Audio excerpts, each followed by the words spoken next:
Hi, everyone. I'm Brene Brown, and this is Unlocking Us. Welcome back to part 2 of the 2-part special crossover episodes from James Clear. I just love this work. If you missed last week's episode, you'll want to go back and listen. The information, I think, is additive. I mean, I think James lays a foundation around what is a habit? How does it work? I love this.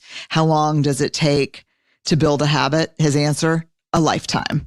I like the no bullshit, no snake oil. This is tough, and this is how we do it. Let me tell you a little bit about James before we jump in. He is a writer, speaker. He's focused on habits, decision-making, and continuous improvement. He's the author of the #1 New York Times bestseller, Atomic Habits. This is a monster book. It has sold over 5 million copies. It's been translated into more than 50 languages.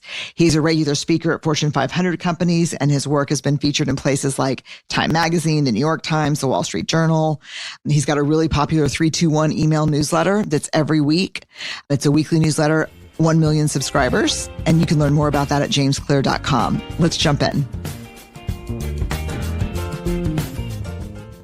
Welcome, everyone. It is part 2 of our 2-part episode with James Clear, author of Atomic Habits. Y'all are just losing your minds for this podcast with James. I mean, I think about it. Barrett, do you think about it all the time? All the time. God. So good. Yeah. And frustrating and infuriating. It is. But I this whole identity-based habit stuff, like I want to be this kind of person, has been really powerful for me. So in part 1 of our series, we talked about building systems. And in this episode, we're going to dive into why habits are atomic and how to build organizational habits. And this whole idea of small changes over time and compounding, this is where it's not magic because it works, but this is where the power is. Welcome back, James. All right. Holy shit, this is so good. I've read it like twice, and I have that damn Post-it note. Where do I have it, Barrett? Like that's so on my funny. desk, on my laptop. That's so sweet. Thank you so much. I'm glad you found it useful. It's useful because we go into all these companies and we do courage building work. And I always say when we're humans and when we get scared, we need courageous systems in place. You can't always count on fearful people to make brave decisions. You have to have systems in place that really force people into thinking about the choices they're making. There really is a lot of connection there. It makes me think about the power of ritual, like with funerals. Yes. You know, someone you love dies, people feel lost. They're grieving. They don't know what to do next. But because we have this ritual, it makes the next decision easy. I don't know that you would call having a funeral a brave thing necessarily, but it makes the choice easier. And I can very clearly see how having a system for courage makes those choices more straightforward in the moment as well. It is, because I think if you took your quote, you don't rise to the level of your aspirational courage. You fall to the level of the systems you have in place that make your culture brave. And so if there's a failure, a setback, a disappointment in a team, if you've got a system in place where every time that happens, you're going to meet, you're going to do something very ritualized. Everyone's going to write down the story they're making up about the failure. Everyone's going to share that with the team. You're going to go through this rumble system. Then it's not dependent on people feeling brave during hard times. Yeah. Does that make sense? Oh, yeah, for sure. Yeah. All right. Talk to me about goals are the results we want to achieve. Systems are about the processes that lead to those results. So I'm going to get really granular here. So I want to be a physically strong person. And that's my goal. Does my goal need to be more explicit than that? Like a bench press? I don't want to bench press anything, but like I want to be injury proof in pickleball. That's my big thing. I had my kids late, so I want to be a super active person through my 50s, 60s, and 70s. Yeah. I don't think it needs to be. Maybe some people have different strategies. You talk to different people, they all do it in different ways, but I don't think it has to be something specific. The one thing I have noticed, I used to make very specific things. Like I had a very specific number I wanted to bench press and, all these different things that you want to achieve. And I had this moment where I realized First of all, about half of these things that I wrote down, I didn't achieve at all. So clearly having a specific goal was not the thing that determined whether I achieved it or not. Secondly, with the bench press number, what's funny is I did it 11 years later than when I wrote it down. I said I want to achieve this in the next year, and then it actually happened like 11 years later. And so I'm like, okay, clearly there's something here about trying to predict the future that just is not useful. So I think my approach is mostly let's try to determine the identity that you want, the type of person you want to be, which in your case, you're saying, okay, I want to be this physically fit, this strong person. And then let's just find behaviors that reinforce that. And it's really less about the results you achieve and more about, are you performing these daily actions, these habits that are reinforcing that identity? So I would say it's much more about not missing workouts or getting your reps in. It's not nearly as much about like, what is the specific number? Yeah, it's so interesting for me too, because I've tried this before, but I did not focus on systems at all. I only focused on the goal. And then, they start you out and they're like, we're just going to use body weight. And I'm like, oh no, screw that. And then I pick up something really heavy and then I'm hurt for 6 weeks. Yeah. Oh God. It's like the most frustrating thing from working out is, you're like, I'm actually in here doing the workout and then I get hurt. It's just such a frustrating thing to finally have gotten yourself to do the thing you want to do and then suffer a setback because of it. Yeah, because I was not raised to respect consistency. I was raised to revere intensity. Mm-hmm. It's partially just a consequence of growing up in society too. The results of success are highly visible and always shared, especially with social media and whatnot. Like you're just constantly seeing the highlights and the outcomes of things. But the daily news cycle is the same way. Like you're never going to see a news story that says, woman eats chicken and salad for lunch, right? It's only a story when it's like, woman loses 150 pounds. It's like, it's only once it's this big outcome or result that we hear about it. And I think that tends to cause us to overvalue outcomes and undervalue the process because the process and the system is often hidden from view. So that's really smart. I think it's just part of what we're all dealing with, but we can try to encourage different behavior. Let me give you the tactical answer to your question, though. Great. We're starting to get more into like, how do we actually build a habit here? And I think broadly speaking, there are 4 things that you sort of want working for you if you want to build a good habit. So the first thing is you want the cues of your habits, the things that catch your attention, the stuff that gets you started or that prompts the behavior. You want those things to be as obvious as possible. The second thing is you want the habit to be attractive. So you want to make it attractive. The more attractive or appealing a habit is, the more excited you feel to do it, the more motivated you are, and the more likely you are to follow through. The third thing is you want to make it easy. Make it easy, convenient, frictionless, simple. The more simple a habit is to do, the more likely it is to be performed. And then the fourth thing is you want to make it satisfying. And these are the 4 steps that in Atomic Habits, I call them the 4 laws of behavior change. So make it obvious, make it attractive, make it easy, make it satisfying. Now, you don't always need all 4. It's just that they're kind of like levers and you can sort of pull each lever when it makes sense for a given habit. And the more of them that you have working for you, the more likely it is that a good behavior will occur. And then on the flip side, if you want to break a bad habit, you just do the inverse of those 4. So rather than making it obvious, you want to make it invisible. Unsubscribe from emails, don't keep junk food in the house, reduce exposure to the cue. Rather than making it attractive, make it unattractive. So we can talk about ways to do that. Rather than making it easy, make it difficult, increase friction, add steps between you and the behavior. And then rather than making it satisfying, make it unsatisfying. Layer on a cost or a consequence to the behavior, especially if it's like an immediate consequence. So that's just like the 10,000 foot view of how do I build a good habit or break a bad one? Well, you want to make it obvious, attractive, easy, satisfying, or invisible, unattractive, difficult, unsatisfying. Is this taking us kind of into the Skinner box of cue, craving, response, reward? Yeah. So Skinner, obviously a very famous psychologist. His work forms the foundation for a lot of behavioral psychology. Charles Duhigg, who I know you've talked to before, like his book, Power of Habit, does a great job of summarizing a lot of that as well. And what Skinner's big finding from a behavioral standpoint is that, hey, if you precede behavior with a reliable cue and you follow it with some kind of a reliable reward or consequence, then you can shape behavior in a lot of ways. Now, I think there's a whole separate field of like cognitive psychology that would say, hey, it turns out moods and emotions and feelings also like dramatically influence our behavior. And so that was why I added in that 4th stage of craving. And really that stage is supposed to be about from a biological standpoint or from a scientific standpoint, it's about the prediction that your brain makes before each behavior happens. So it's about you see a cue and you predict, oh, I see a plate of cookies across the counter.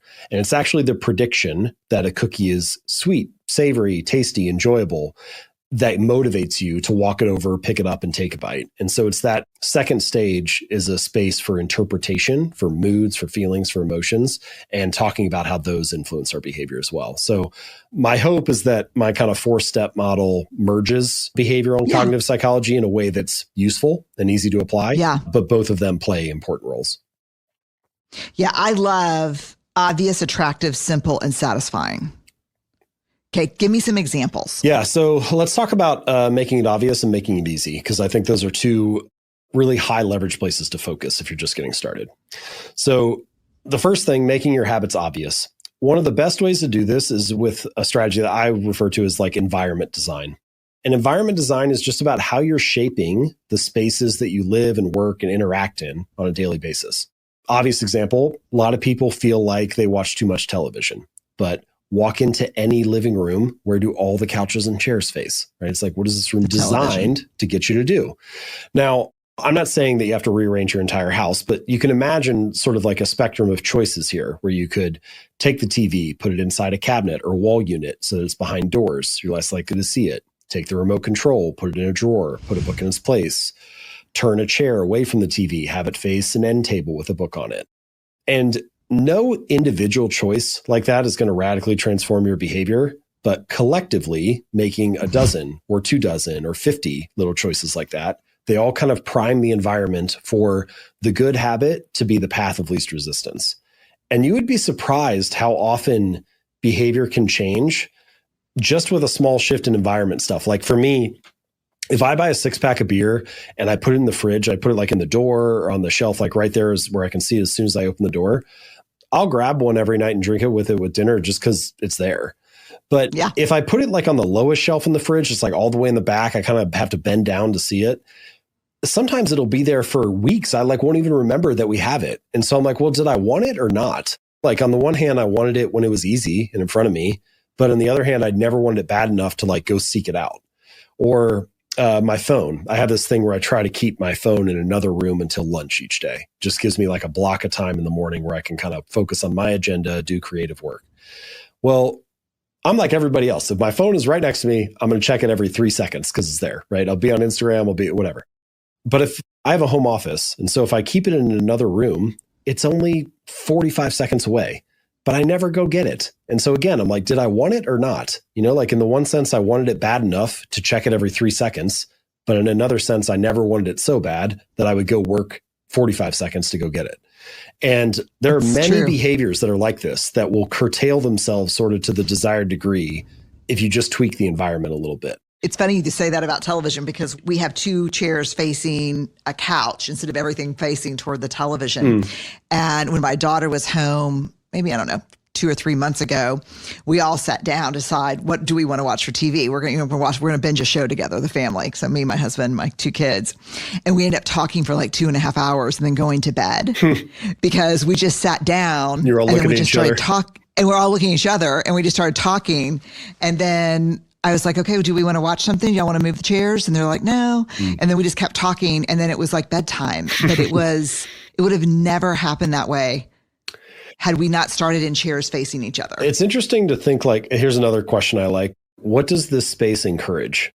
Oh God, yeah. And so if you can just design your spaces to encourage good habits or encourage the productive behavior or encourage the identity that you're trying to reinforce, then you often find that like it's much easier to slide into those habits and actions. So I think that's a good example of making it obvious. So with strength training, I mean, don't think that I'm not going to work my own goal here because we just have to, yeah. With strength training, does that mean like laying out my workout clothes before I go to bed? What does that mean? Yeah, it could be. I don't know what your setup is. I know for me, so I also, strength training is like a big part of what I do each week. And one of the biggest shifts for me, especially once, I had kids and things started getting busy, is creating a workout space at home. And so this corner of my basement like has become the workout corner. And the biggest difference was buying the gear and having it there. And like now I have like no excuse. And so in that sense, that space is always set up to encourage strength training, right? Like I have a space where this habit lives. And this is actually, there are quite a few studies on this that show that it's easier to build a new habit in a new environment than to try to overpower one of your old environments. And so take, for example, like let's say that you want to start a new habit of, say you want to start journaling or something. And you're like, all right, I'm going to journal after work each day. I'll do it like at 7 p.m. in the living room. Well, if right now 7 p.m. in your living room is the space where you usually watch Netflix, then when you sit down there, even without even thinking about it consciously, you're sort of subconsciously pulled toward picking up the remote and turning on Netflix because that's what usually happens in that context. And so in many cases, it might be more effective to, it doesn't always have to be a totally new room. It could just be like, let's say you get a chair and you put it in the corner and that becomes the journaling chair. And it's the space, it's the context where that habit always happens right there and you do it in the same way each time. So having a space that is set up to encourage that behavior, I think is one big thing. Now, that's a fairly new development for me to have a little workout space at home. For a long time, I used to go to the gym. And in that case, the big thing was just making sure that I had a block of time in my day where it always happened the same way. So there are a variety of different strategies, but what does this space encourage, I think, gets at the core of it. Great question. Okay. Attractive. Yeah. We'll use a fitness example for this. So let's say that you're listening to this conversation we're having and you're like, all right, heard this guy talk about habits all day. I guess tomorrow will be the day I'll wake up and go for a run. Oh, yeah. So you set your alarm. It's like 6 a.m. or something and it goes off and your bed is warm. It's cold outside. You're like, well, I'll just press snooze instead, like maybe tomorrow. But if you rewind the clock, come back to today, and you text a friend and you say, hey, can we meet at the park at 6:15 and go for a run? Oh, well, God, the commitment's killing me. Right. Like now 6 a.m. rolls around and your bed is still warm and it's still cold outside. But if you don't get up and go for a run, you're a jerk because you leave your friend at the park all alone. And so you have not made the run itself any easier, but you have changed the calculus that's going on in your mind. You have made it more attractive to get up and go for a run and less attractive to press snooze and sleep in.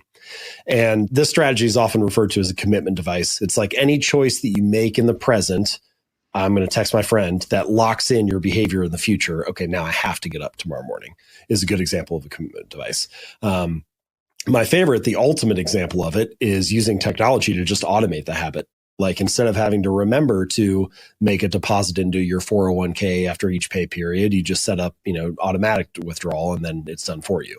So there are a variety of ways to do it, but basically you're trying to change the story that you're telling yourself about why I'm doing this habit or why I'm not. I really love that. Okay, simple.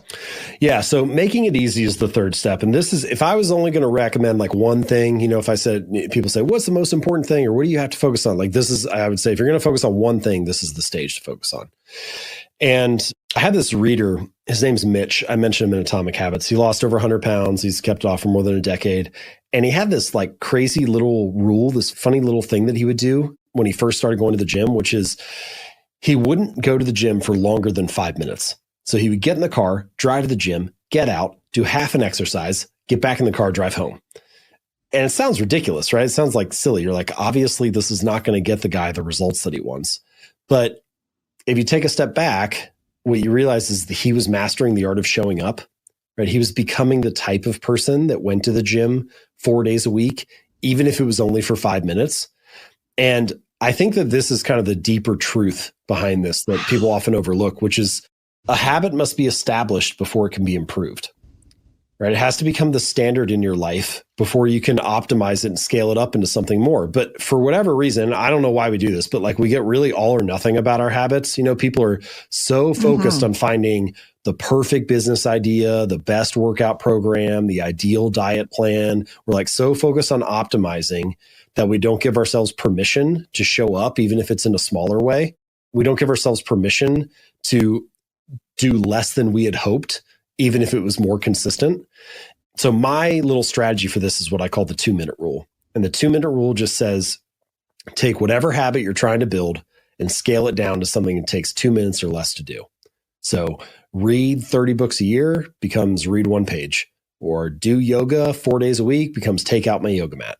And it sounds silly at first. People are like, okay, buddy, I know I'm not really trying to just take my yoga mat out. I know I'm actually trying to do the workout. But I think that story about Mitch and only going for 5 minutes and kind of like becoming the type of person who shows up consistently, it gets at this deeper truth. It reminds me of, there's this great quote from Ed Lattimore where he says, the heaviest weight at the gym is the front door. And oh my God, there's a lot of things in life that are like that. Where like the hardest part is getting started. The hardest part is mastering the art of showing up. And the 2-minute rule helps encourage that. Get out of this perfectionist mindset. Stop worrying about theorizing, coming up with the perfect strategy. Let's establish something small and use that as a foothold to advance to the next level and prove to ourselves that we can show up consistently, that we can be this kind of person, even if it starts in a very small way. It's really beautiful, isn't it?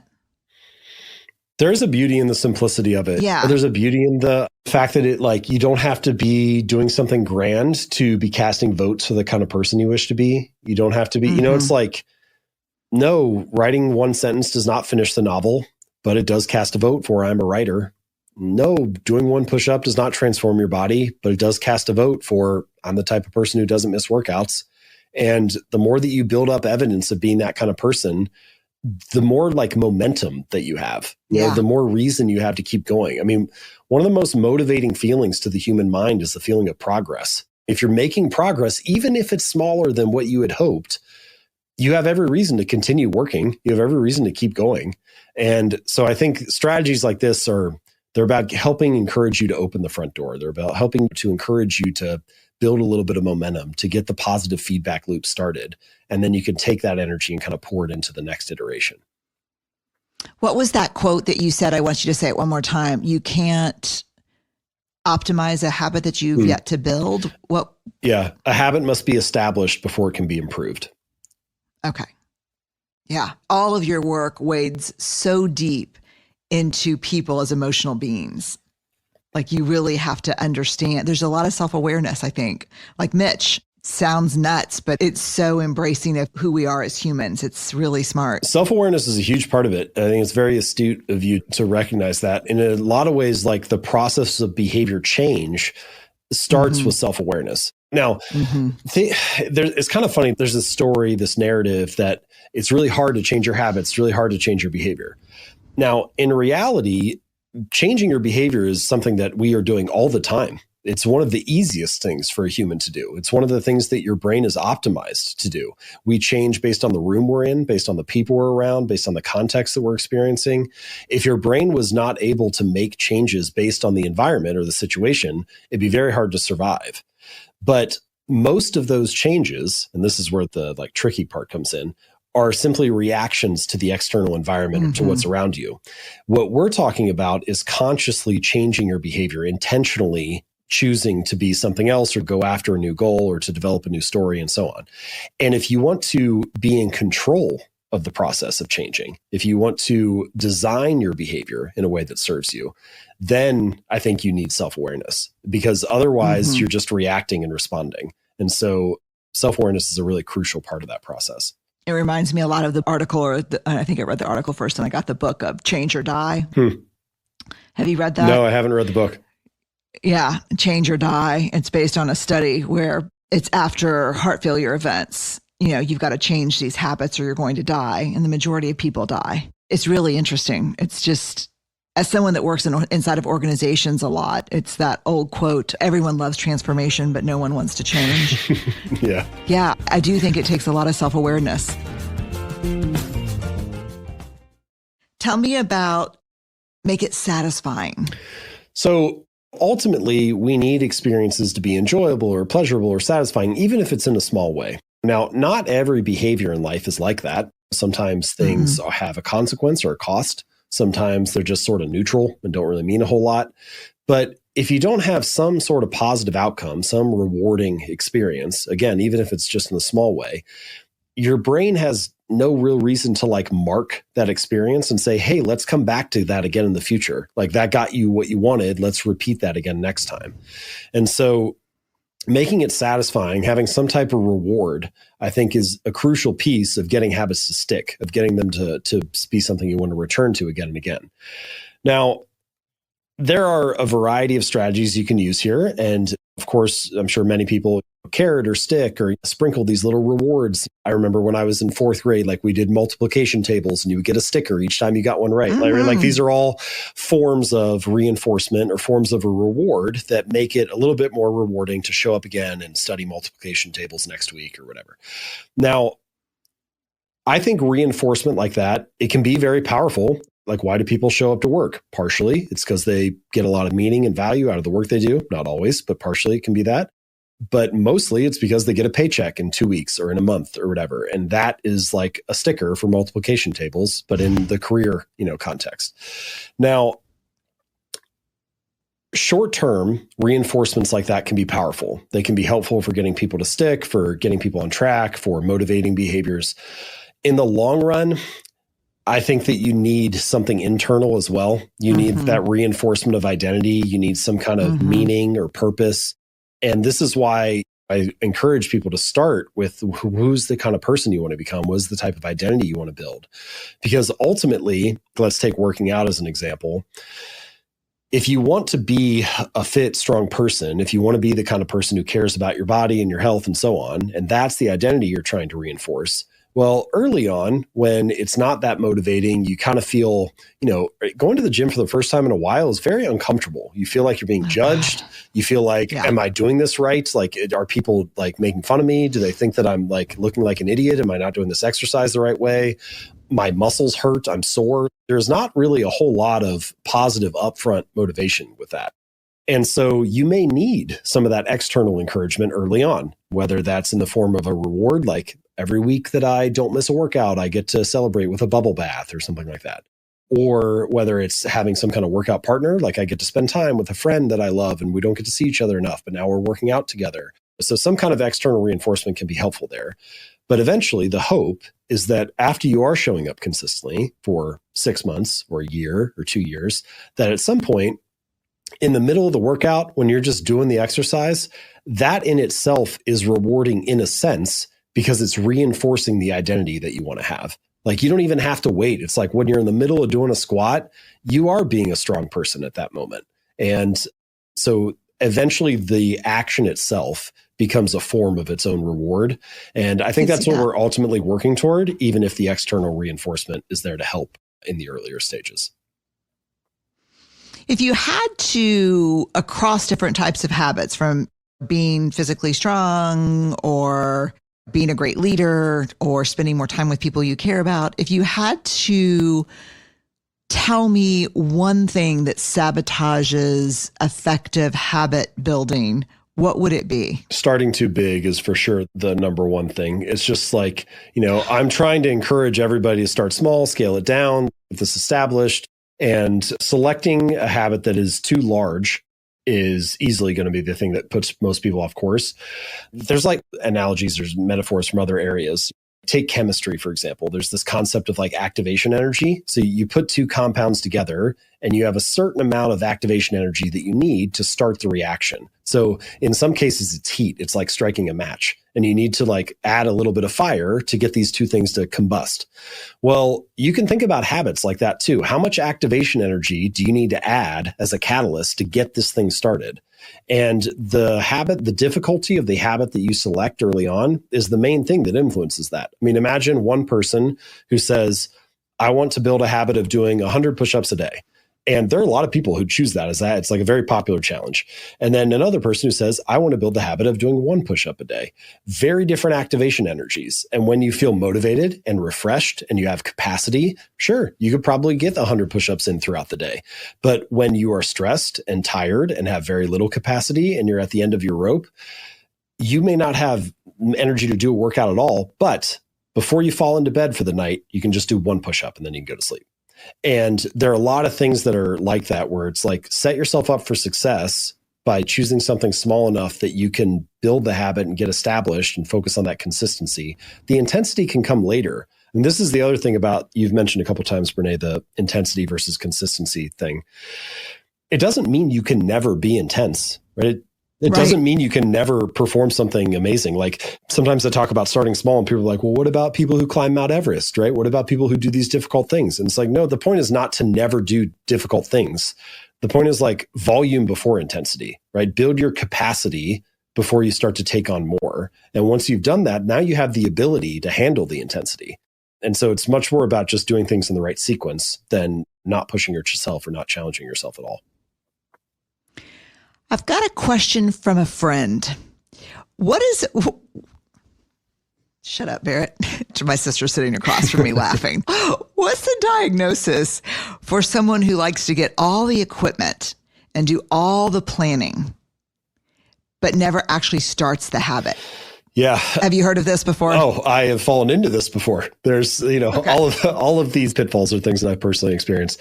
I like to define this as like motion versus action. So motion is Sorry, go ahead. motion is planning to do something or preparing to get a result or prepping for the researching the thing that is to come. And action is a behavior that can actually deliver the result that you're trying to achieve, right? So like a classic example, going to talk to a personal trainer. It does not matter how many times you talk to a personal trainer, it will never get you in shape. Doing a set of 10 squats, that is actually something that could get you the result that you want. And so talking to a personal trainer is motion, doing a set of squats is action. This doesn't mean that motion is useless, that you should never do it. Doesn't mean that you should never prepare, never research, or never plan. But it does mean that there's a time where planning becomes its own form of procrastination. And I think that a lot of the time we fall into that, right? It's the reason that we like motion is that because we can tell ourselves a story that I'm making progress, that I'm doing something, that I'm moving forward, right? You can tell yourselves the story of like, He's so rude. Look, my sister and I are like hating on you right now. Go ahead. I remember like when I was getting ready to start my company, when I was first thinking about being an entrepreneur, I spent all this time thinking about, what should my logo be? What should my business cards look like? Right? Like what should the brand name be? A lot of time spent thinking about the brand. I came up with a spreadsheet of 300 names for what the business could be. Eventually, I realized, and I still don't have business cards to this day because you don't need them to have a business. No. But you do need customers and you do need a great product and you do need all this other stuff that is actually action and not motion. And so I think that planning and preparation are useful, but when planning becomes its own form of procrastination, it's time to change and switch to action. But is there anything better than not working out, but ordering the equipment? Yes, there's nothing. Is there anything better than dreaming about it and thinking about how great it's going to be to like design the perfect setup? Yeah. And not having to actually do it because you feel good about yourself, but you don't have to lift anything heavy. Mm-hmm. Yeah. Oh, it's very attractive. I'll let my friend know what you think. She's sitting over there behind a stack of 700 bullet journals and bicycles and shit. Okay, motion versus action. Well, I thought you were a nice guy, but now I just think you're out of bounds. Okay, I want to read this. Habits are like the atoms of our lives. Each one is a fundamental unit that contributes to your overall improvement. At first, these tiny routines seem insignificant, but soon they build on each other and fuel bigger wins that multiply to a degree that far outweighs the cost of their initial investment. They are both small and mighty. This is the meaning of the phrase atomic habits, a regular practice or routine that is not only small and easy to do, but also the source of incredible power, a component of the system of compound growth. Yeah, so there are kind of like three central reasons I chose the phrase atomic habits, and there's sort of like three different meanings. The first is, what you mentioned there, atom is tiny or small. And I do think your habits should be small and easy to do. The second meaning is something that we've talked about and touched on a couple different times, the importance of building a system of behaviors. And atoms, they create their own little system, like a collection of atoms, like a molecule, and molecules build into compounds and so on. So they kind of like layer on top of each other. And then the third and final meaning is the source of immense energy or power. And I think if you combine all three of those meanings, you make changes that are small and easy to do, you layer them on top of each other like units in a larger system, and eventually that leads to a powerful or remarkable result.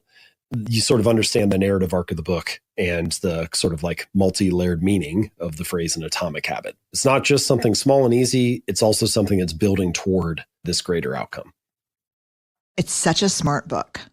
It's really a smart book. Thank you. I tried really hard to make it useful and easy and straightforward and digestible. I feel like that's kind of where I provide my value. Like there are many, many smart people who've talked about this. I mean, habits have been around for a long, long time, and people will be talking about it for a long time from now. And my little contribution to the universe of that literature is just to try to share something that's straightforward and easy to apply, that somebody can take and utilize in their own life. And that definitely has been the most rewarding thing for me looking back on the book, is just seeing people take it and being able to use it to make real changes. And it feels good to produce something that helps people with that. And I'm just grateful to have been able to play some small role in the overall story of that. Yeah, it's incredible work. So I'm grateful for it. Let me ask you this question. I'm super curious. When you go into organizations, what is the opportunity set of habits that people talk about that they're trying to either make or break? We've talked about fitness and we've talked about strength and talked about other things, but in organizations in a macro setting like that, what are the kind of 2 or 3 big habits people are trying to break and the 2 or 3 big habits that people are trying to create? Well, there's like the question people ask, and then I think there's like the question we should be asking. The question people ask is always, how do I get my team to build better habits? Every leader has like this collection of behaviors that they wish the people working with them would do, and nobody's doing it consistently. And so then they all want to know, like, how do I change the behavior of others? It's actually sort of this ironic thing. Like, I wrote this book as mostly, like I said, everything I write is like a reminder to myself. So I wrote it for like individual change. And then it's mostly oriented around like the person reading the book. Hey, are you interested in making a change? Here's how to do it. And then every company is like, okay, yeah. Like I could change my behavior, but what about these other people? How can they change their behavior? Oh my God, it's so true, right? Yeah. We need our people to be braver. Yeah. That's what they tell me. Fine. That's the number. I'm brave enough, but they really could benefit from this. Yeah. So that's the question that gets asked a lot. I think what I always come back to, it's like everybody knows what the answer is, but nobody wants to hear it. I love that phrase: narrow the focus, up the quality, increase the speed. So it's like every organization needs to narrow their focus. Stop doing so much. Do less. Make sure that you're very clear about what the priorities are. Trim stuff away. Increase the quality. Once you've decided on the few things that truly matter, let's do those to an exceptional degree. Let's try to be the very best we can in a limited number of areas. And then once we are doing great work on a small number of things, let's increase the speed. Let's ship faster or produce more or whatever. And I think those 3 things, they're pretty simple, but they can take you a long way if you take them seriously. Oh, yeah. I think, Jim Collins, if you have more than 3 priorities, you have none, was like a real life changer. It is narrow the focus. I love that. People I think Greg McKeown, who wrote Essentialism, he's got that story in his book about how the word priority was singular, but we have now made it plural. Like it was never there. The word priorities was not a thing. It was just the priority. But now we've been like, well, there can be 5 or 6 or whatever, Yeah. Our list of 30 priorities. Right. Exactly. Are as follows. This is just a to-do list now. This is not a priority list. Yeah. And, yes, I get it. And guilty is charged. Right. Or is not charged. Okay. You ready for rapid fire? Let's do it. Okay. Fill in the blank for me. Vulnerability is? Vulnerability is the acceptance of imperfection. Beautiful. I guess another way you could say it is vulnerability is the willingness to be flexible. If you need things to be a certain way, if you need the story of who you are, what you're doing to be a certain way, then you're actually kind of brittle because it can't be anything else. And so you start doing all this stuff to hide the other ways that the story can play out. And if you're willing to be flexible with the story, if you're okay with it, what I say the first time, vulnerability is the acceptance of imperfection. If you can accept the story to be imperfect, then you are in a position where you can be vulnerable. It doesn't matter if the story has flaws or, messy parts. But if you're not willing to be flexible, if you can't accept the imperfection, then it has to be a certain way. And that thus prevents you from being vulnerable. God, that's so beautiful and so true. Yeah. The brokenness doesn't come from vulnerability. It comes from the brittleness. Yeah.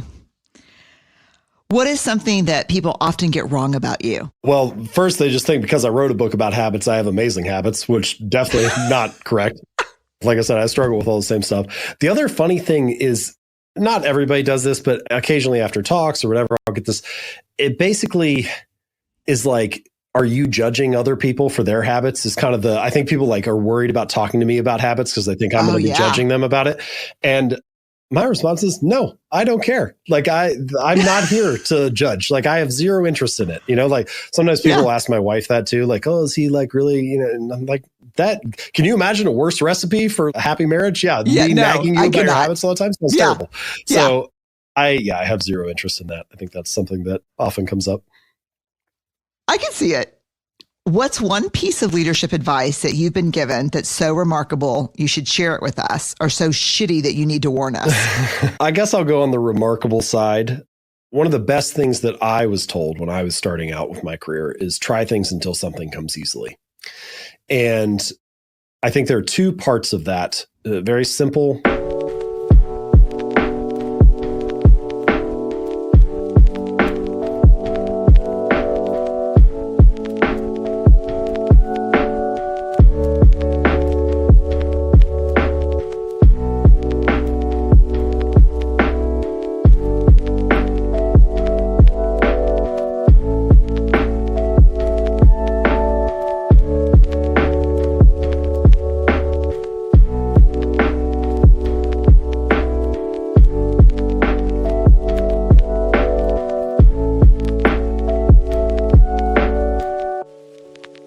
Sentence that just they end up proving true for me again and again.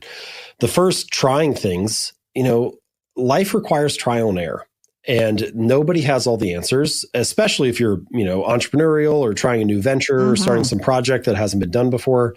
You have to be willing to just try things, but then it's not just trying randomly or trying blindly. It's also paying attention to what is working.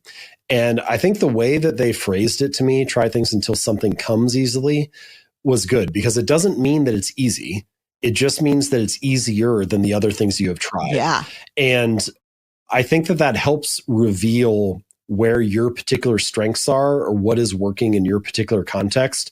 Because really your strengths are not, it doesn't mean like, oh, my strength is, stuff that like is effortless for me. It's like in many cases, actually, the thing that is your strength is still very challenging. It still requires a lot of struggle and effort, but it's just that you can handle the pain of it better than most people. It comes easier to you than other things may. And so, like writing a book, I feel like is like that. Like writing a book is not easy at all for me, but Brene, you've been through this how many times? 6, 7, 8 times now? Like, there's so many times that you've gone through this process again, and each one is brutal in its own way, but you can handle the delayed gratification of it. Like, writing a book is like one of the most delayed gratification things. You spend like years researching and writing it and editing and revising it. Then you do like your promotion and launch. You do all the interviews and everything. All of this happens before you even sell a single copy. You haven't even gotten to launch day yet. And then finally, once you get to launch day, then it's all fun. Then you're just selling a bunch of copies and things are going well and people are telling you how much they're enjoying it. And then you're like, well, maybe I should do another one, because you forget about how painful the 3 or 4 years before that were. But anyway, the point that I'm getting to is try things until something comes easily. I think that encourages you to experiment, and it encourages you to pay attention to what is working for you, even if it doesn't feel easy in the moment. Yeah. And it normalizes that shit's hard. Oh, yeah. We all want it to be easy, but how could you reasonably expect to have an exceptional result in any field where you're competing with other people who are also very smart and working hard without it being a great effort on your end as well? Yeah, I hear that a lot about speaking. Well, it comes really easily to you. No, it doesn't come easily. I'm very practiced and I put a shit ton of effort into it. And I've had enough failures that I know that I can still get back up. That's the difference. I think it's interesting. What's your best leadership quality? Oh, best. Well, let me give you 2 or 3 little things that I believe as a leader. So the first is, I think to be a good leader, you have to be a good teammate. Like that's like the first thing. Like leadership is more about being a good team member than it is about, I don't know, some other thing that like puts you above the team. Secondly, I think it's crucial to never ask people to do something that you would not be willing to do yourself. Now, that doesn't mean that you are going to do it, because as the leader, maybe you don't have time, or maybe there are different priorities, or your role in the team is something different, but it should be something that you should be willing to do. I mean, how yeah, ridiculous or unethical would it be to ask your team to do something that like you would not put your own reputation on the line for that kind of action? So I guess we could call that symmetry. There needs to be some balance there. And then probably the third thing I would say is competence. Like I remember hearing this about a variety of other leaders, some of them athletes, some of them business people. But when you hear stories about people who are very good, they're very competent, their team trusts them more because they know that they're not dealing with somebody who's like out of their depth. And that doesn't mean that you need to be an expert on everything that's happening in the business, but it's a lot easier to gain people's trust when they feel like they are dealing with someone who has that expertise as well. So I think competence, symmetry, and being a good teammate are probably three like crucial things. What's the hard leadership lesson that the universe just keeps putting in front of you that you just keep having to work on? I wish y'all could see him grinning. Do less, delegate more. Like that's probably I'm just terrible at delegating. And I think every time I learn the lesson, I get to relearn it whenever we do a new project. Cause then I'm like, oh, well, for this project though, like I know last time we had to divide it up and that was like, that made sense. And that ultimately we got it done. But this time I think I could probably do it. Or like the different version of that is also giving myself more time to do things, which I just, books. Oh, God. When I was writing Atomic Habits, at one point in the process, I told my wife, it's like, I just need like 2 good weeks. I think they would be really surprised by how much progress I can make in 2 weeks. And like, I handed the book in like a year and a half later. But it's like, I mean, I don't know. I guess there's a healthy level of delusion there to some degree. It's like you think you can do things and that like motivates you to try. But there's definitely a fair bit of delusion too. Yeah. And there's a price for the delusion a little bit. Oh, yeah. Okay. What's one thing that you're really excited about right now? So what's got you pumped? Ohio State football. Can I say Ohio State football? So you can. I'm a huge Buckeye fan. So I just bought this cabin in the woods and I have been hosting author retreats pre-pandemic where I would get like a group of 6 or 8 authors together and we would hang out for 3 or 4 days and talk about writing books and building our businesses and stuff. And it was always a ton of fun. And I haven't done it for the last year and a half because of the pandemic and everything. So now I have this space where I'm excited to do that and host everybody and just kind of start doing those again. So I'm really excited about that. I get almost all of my work, I'm looking at a screen, right? I'm writing books, I'm sharing stuff on Instagram or whatever. Like everything is focused digitally. And this is like the one work related thing that I do that is so in person and high connection. And it just brings me a lot of joy and meaning. And like without fail, it's one of the best weekends of my year. And so, hosting those is something I'm really excited about. It's a really different kind of connection. It's so important. Okay, we asked you for your 5 songs you can't live without so we can make a mini mixtape for Spotify. Let me tell you what you gave us. Superstition by Stevie Wonder, Road Outside Columbus by OAR, Wagon Wheel by Old Crow Medicine Show, so good, Whatever It Is by Zac Brown Band, and Headline by Drake. In one sentence, what does this mini mixtape say about you? I knew you were going to ask this one because you said it before. So I said, Ohio boy likes to party. And my wife said, definitely do not say that. So that's what I'm saying. That's what I'm going with. It is so good. Ohio boy likes what? Let me just ask you this. Who was it that we interviewed from Ohio that was, Hanif Abdul-Rakib. Oh yeah. Hanif's in Columbus too. Yeah. He lives I don't know, 20 minutes away. What is the obsession with Ohio for you folks? I don't know. It's great. It's a great place to call home. It's, is it? Yeah, it is. And I'm proud to be here. I love being here. I mean, whatever. I can travel to New York anytime or go to LA or whatever. But yeah, I like it here a lot. Ohio's home. Yes, Ohio's home. Well, thank you so much for this. It was so helpful and you were so much fun to talk to. Let me ask, what's next? What are you taking on? Are you staying in habits? Or are you going somewhere else? Yeah. So I'm learning that painful leadership lesson of taking on too much. Yep. I signed a second book deal, so I'm working on that right now. Who knows how long that will take, but we'll see. And I'm writing my newsletter each week, and we're thinking about launching a podcast, so that'll be an interesting experiment. So yeah, we've got all kinds of new things cooking, and I'm excited about each of them. Well, we're hungry and we're waiting. We're here. That's great. Thank you so much, Brene. Hit us with some stuff. Thank you, James.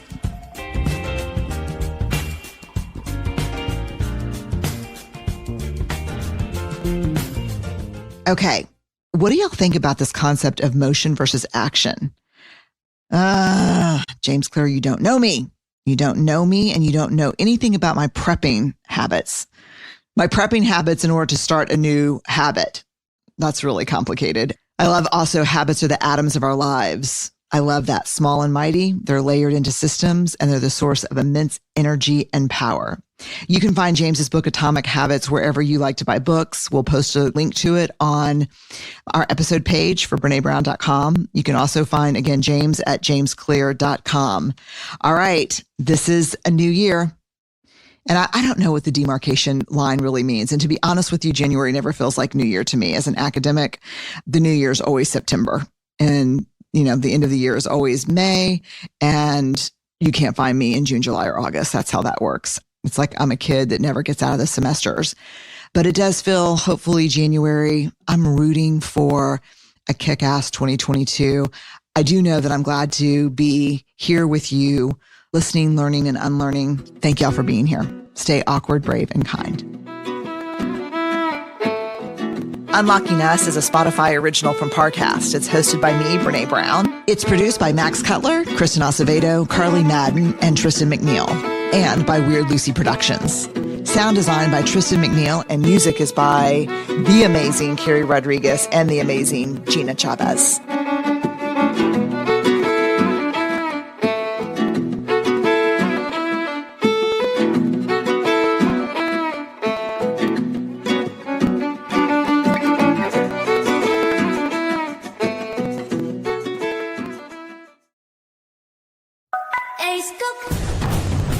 Xem ngay đêm nhạc Hảo Hảo Music Box. Mua Hảo Hảo để có cơ hội thưởng thức chế độ 360. Trao niềm hứng khởi, kết chịu yêu thương. Khám phá ngay tại mìahảo.vn. Này bạn ơi, nếu chưa ăn cơm thì đặt bê min. Này bạn ơi, nếu cơm chưa ăn thì đặt bê min. Này bạn ơi, ăn cơm chưa nhỉ? Lướt bê min xem muốn ăn gì. Này bạn ơi, nếu chưa ăn cơm thì đặt bê min. Này bạn ơi, nếu chưa ăn cơm thì đặt bê min. Này bạn ơi, nếu cơm chưa ăn thì đặt bê min. Này bạn ơi, ăn cơm chưa nhỉ? Lướt bê min xem muốn ăn gì. Này bạn ơi, nếu chưa ăn cơm thì đặt bê min.